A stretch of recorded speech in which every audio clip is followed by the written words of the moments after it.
state of self-actualization and sovereignty, first of all, anything that is repressed within the psyche gets to be revealed and met. And so this week we're going to talk about all kinds of self-sabotage and really what it means to take care of oneself when any of that stuff is playing or looping in the mind. And so basically I'm just going to break it down and go through it in a really simplified way, because oftentimes when we repress any emotion, it's really because it's too much to feel in the moment, you know? So it's easier just to shelf it, save it for later. I don't know how to deal with that, or I don't have time to deal with that. And so these things can accumulate. And from what I understand, self-sabotage or self-defeat or any kinds of behaviors that you may experience that are sort of leaving you wondering, why did I do that? I know that I didn't want to do that. Maybe I even told myself I wasn't going to do that. It can be a pattern, it can be an addiction, it can be a thought, it can be a behavior, it can be any form of self-avoidance, basically, because the root of self-sabotage is really just not taking care of oneself, right? So for whatever the reason, these things occur, and I know this very well. I mean, I like to say that I know all the dead ends of self-sabotage. I've explored them all, so you don't have to. Let me just give you the goods, and then you can move on. So first, I want to read a quote by this doctor. His name is Gabor Mate, and he's written a lot of really amazing books, and he's sort of outside of the realm of traditional Western medicine. He's done a lot of work in the jungle and the Amazon and research. And this is from a book called When the Body Says No, and I really love this because he very directly states that isolating any sort of symptoms or experiences in the body without addressing the emotional and the environment and all of the other factors that go into directly relating to our experience with ourselves in our lives. And so this quote: repression, dissociating emotions from awareness and regulating them to the unconscious realm, disorganizes and confuses our physiological defenses so that in some people these defenses go awry, becoming the destroyers of health rather than its protectors. And when I read that, I had to read that 5 times because it's big. It's big. This idea that we can cross wires in our brain from what we understand to be good for us and how we really walk in our lives and what we do. And for me, I had to come to terms with the fact that I had created my reward systems, like the ways that I thought I was celebrating myself. Those reward systems were actually harmful. And what do I mean? You know, okay, maybe I had the reward system of eating like chocolate chip cookies. Like, oh, I'm really happy that I accomplished this thing in my life, and wow, like this is going really great. I'm gonna get myself some cookies. Well, if I'm hyperglycemic and I eat cookies, that isn't actually a reward. That's just like harmful, you know? And so I had to completely revamp what a reward system was for me. And I do feel it's really important to celebrate oneself, give yourself credit, you know, do good things that are nourishing, and really like take care of yourself. Show yourself like, I am here. So that quote about repression is really beautiful because oftentimes we can get hard on ourselves, right? Like, why did I do that? What am I doing? It's not your fault. It's not your fault. There are parts of us in our consciousness, in our psyche, that are referred to as subpersonalities. And in this quote, he mentions the word protectors.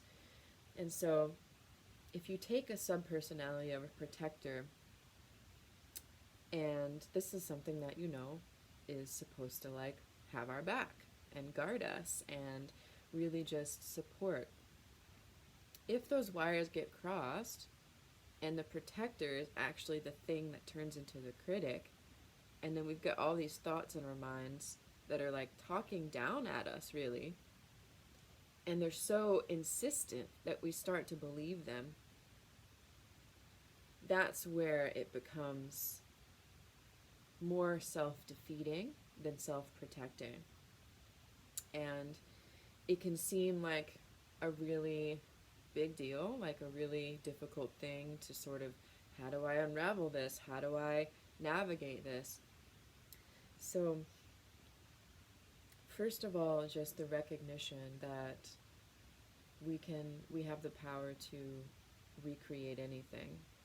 And I find that a really humbling first step is to witness these things that are occurring in our minds or in our lives, the things that kind of have us going, WTF, I thought that was over. And really just, instead of meeting that place with resistance or disapproval or rejection, which further puts it into the shadow, right?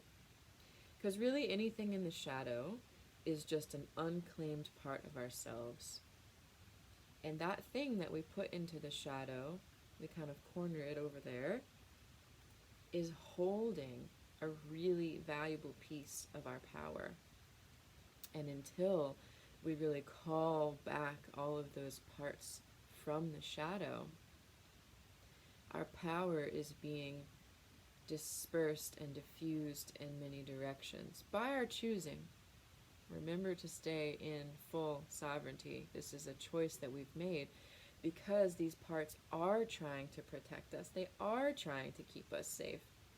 We don't have to shun them, punish them, let them punish us, abuse them, let them abuse us. These are really the cycles and the tendencies that are being asked to be concluded and resolved here.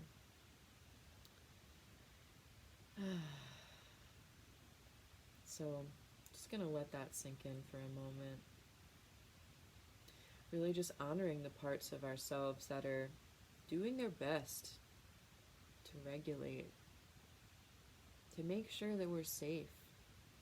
Because at one point in time, we may have developed a belief that it's not safe to be in my power.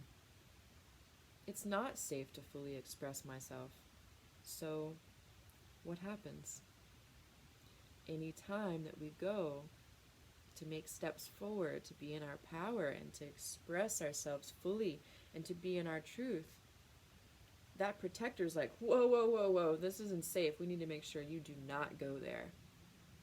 And it will do and say whatever it takes to keep you at a manageable degree of safety, that which you have trained it to do. And so until we really go in and unwind and unravel these belief systems and actually have the courage to face whatever it is that we've been repressing, which would address the initial belief system, then we can redevelop the relationship with these subpersonality parts of ourselves and in the cycles of self-sabotage, self-abuse, self-punishment, all of these things. So it's really beautiful because it's actually simpler than it sounds. For many years, I would fight. I call them demons. You can call them whatever you want. Shadow, entity, whatever flavor, same as like God, goddess, great spirit. Use your own vocabulary here. But for me, I call them my inner demons. That works for me. because I see them as shadow essences, and the more I repress, the more that I reject, the bigger they get, right? And sometimes, like, they become these really big monsters, and they're, like, chasing me down, and I'm like, wow, how did you get so intense? So, I refer to them as my demons, and this epiphany came to me a couple of weeks ago, and it was this.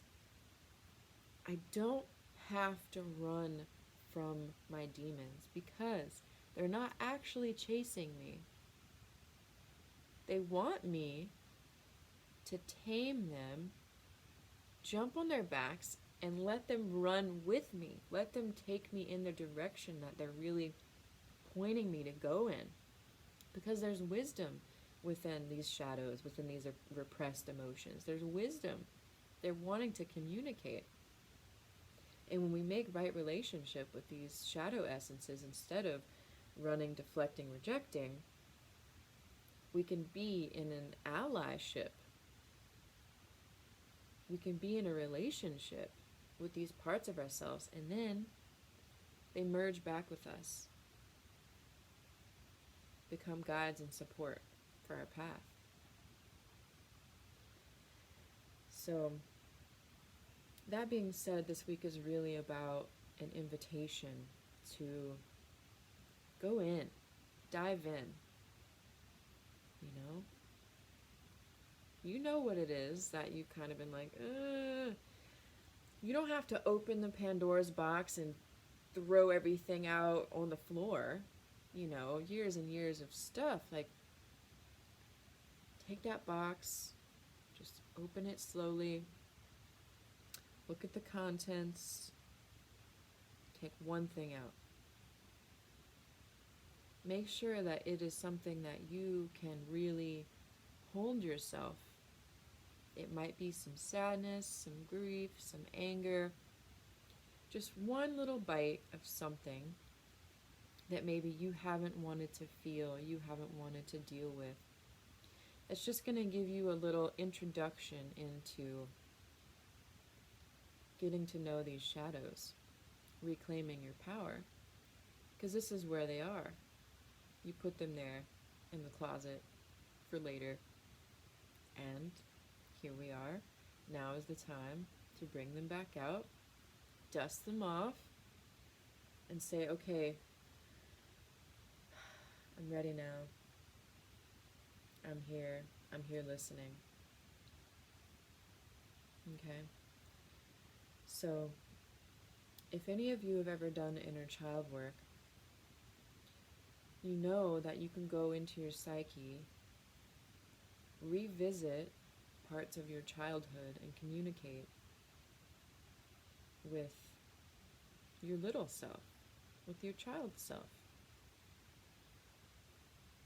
And let that part of your being know that you're here to reparent now. That all of those versions of guidance that we had from younger ages are no longer relevant. We don't need to operate upon those ways of being anymore, because now we are our own authority, and we can reassure that child version of ourselves.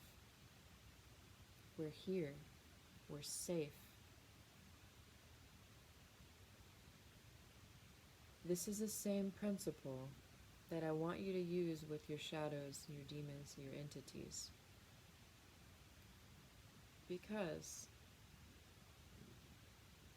I'm not sure if you've ever tried, but I promise you, if you meet your shadow with resistance and rejection, it will come at you twice as strong. And this is what he was talking about in that quote. It will become the thing that goes awry, the thing that can actually become self-destructive. It's just doing its job. It doesn't yet know that you can take care of yourself. It hasn't yet seen examples of how you take care of yourself. There hasn't been trust that's been developed yet. So, we're just going to do a short little snippet example of how to do this. And you can use this for your inner child if you meet with this inner child version of yourself and that version needs reassurance, needs to be held, needs to be told certain things. And you can use it for your demons. Same exact practice. And this is so vital. I often see this skipped over, just being skipped over in the New Age spirituality lightworker community, where we want to do the inner child work, but no one is addressing the shadow or the demons, and peace, love, and light and rainbows doesn't really work, you know? It's still insistent. It's still there. The looping patterns, the criticism, the power being shut down in the corner. And so I'm going to give you this tool. And maybe you already have this tool, but you've never applied it in this direction. You know, this is really just a navigation and a renegotiation, okay? So you can do this on your own. I invite you to do this as many times as you need. And I'm just giving you a blueprint and a framework. And you can use your own words. In this moment, I just want to invite you to close your eyes.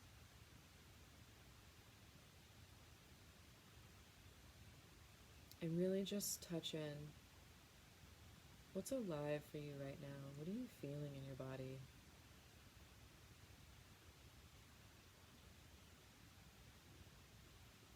Sometimes we may not even be able to access the inner child version of ourselves, or the part of us that is so afraid and so vulnerable because it's being protected by the shadow or by the entity or the demon. So that's who we get to greet first.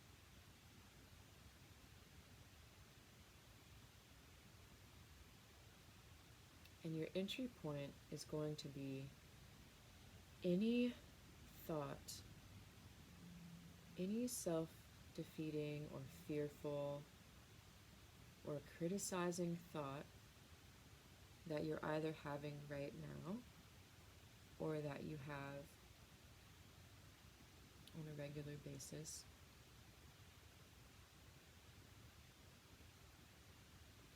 And I'm inviting you to completely reframe this idea that these thoughts are negative or that they need to be meditated away. I want you to invite yourself into a space of courage, that you can witness these thoughts and let them fully engulf you without identity with them.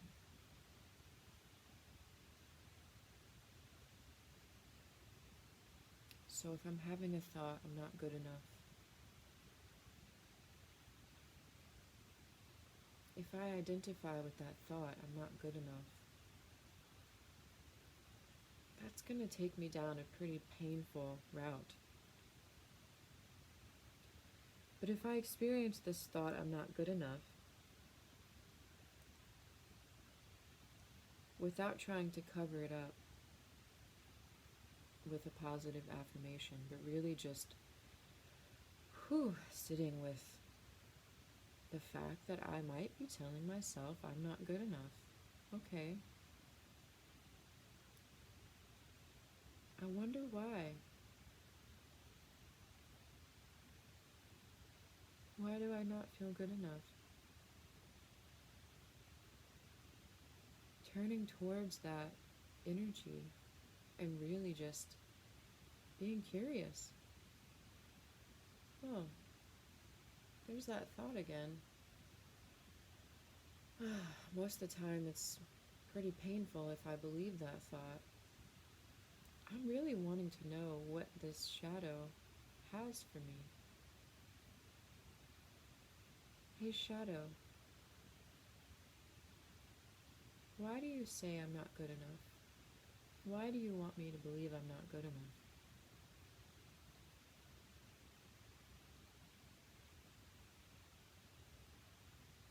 And really just listen without judgment. Receive the wisdom that this shadow is holding for you.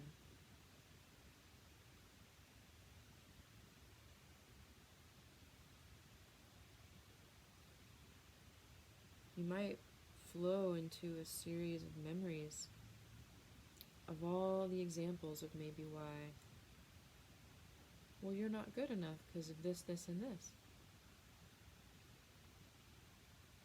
At the core of that is the recognition that this shadow is just wanting to keep us safe.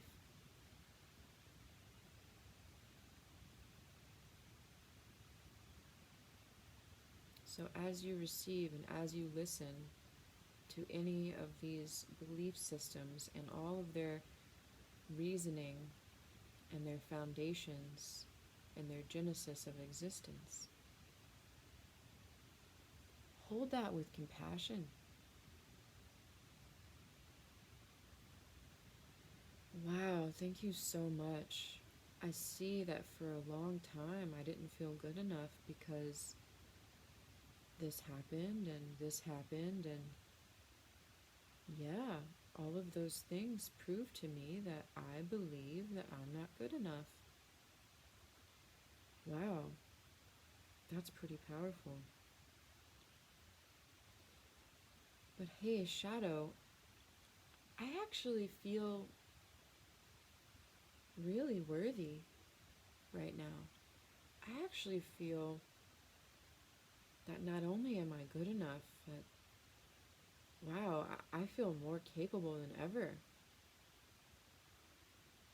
I'm wondering if you would let me show you this new way of being, this new way of living and thinking. How does that feel? Like maybe we can renegotiate, how you attempt to protect me and keep me safe. I so appreciate the way you do that. You want to make sure that I never get hurt again. Thank you so much. I'm wondering if you would be willing to try a new way of protection. I actually would really love to hear how worthy I am. That for me feels really supportive, and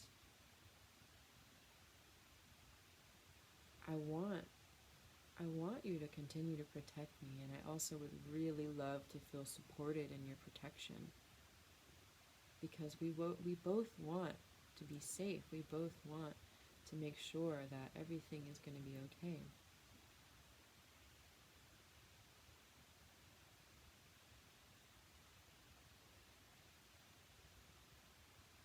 So as you create this dialogue with this piece of yourself, I just want you to notice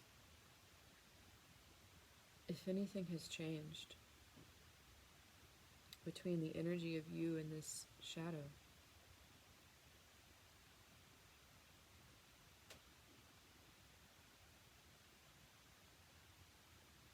And if you do have access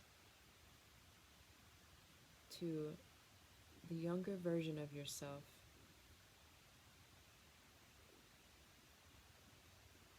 if you can remember when this shadow came into your life,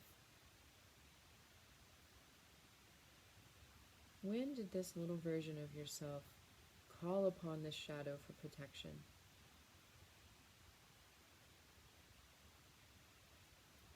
And I want you to greet that version of you and reassure that part of you that you're here now to reassure safety and protection and trust that you're not going to leave again, that you're not going to let yourself be hurt again, because you're here for you. And you have allies, all of these protectors, and they're no longer going to hurt you either, because they no longer need to put you down to remind you that you are safe.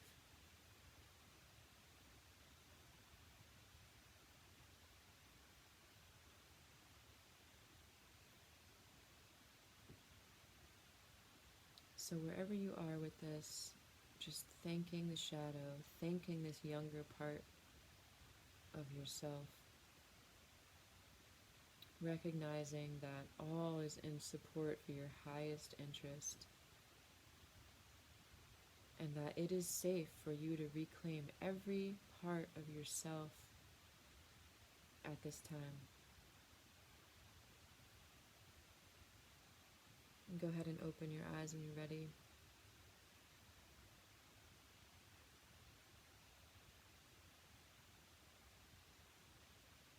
So this is a process, you know? It's not a one-time in and out. It's really a process. And it will build and grow on itself. What I'm inviting you to do is write all of these things down.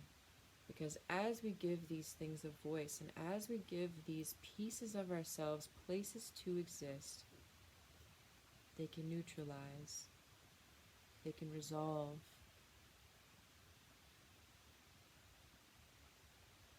We no longer need any kinds of conditional fulfillment, instant gratification, coping mechanisms, things that help us just get by.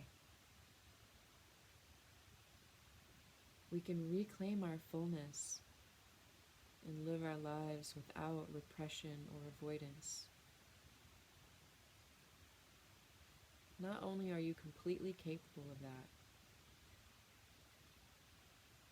but you're also absolutely available, worthy, and courageous to live a life that maybe you've never allowed yourself to fully step into, and that you can be your own anchor and reference for safety. Recognizing all of the support that you have internally.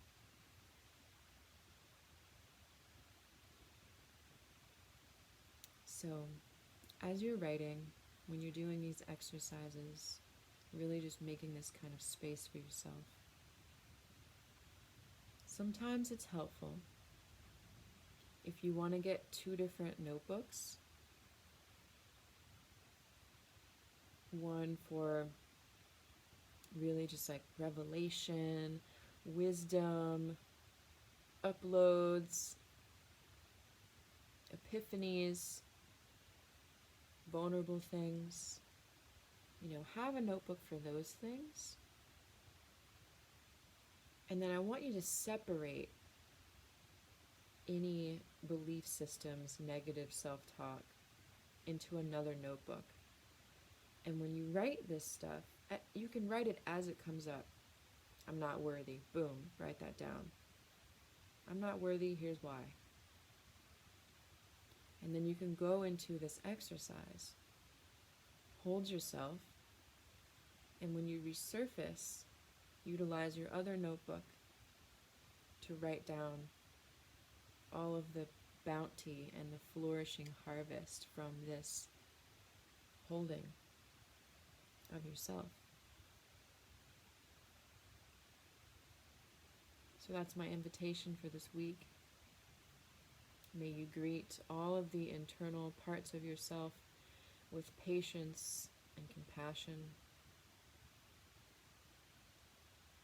as we learn to reprogram and renegotiate into a place of wholeness and sovereignty and self-actualization. Little by little. There's no wrong way.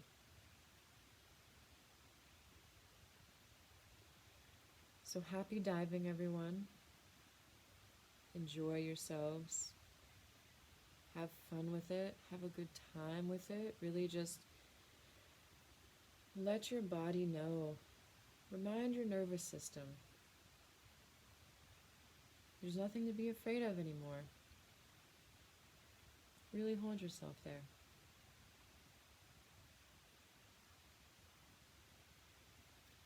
Thank you in advance for all of the deep work that you do. See you next week.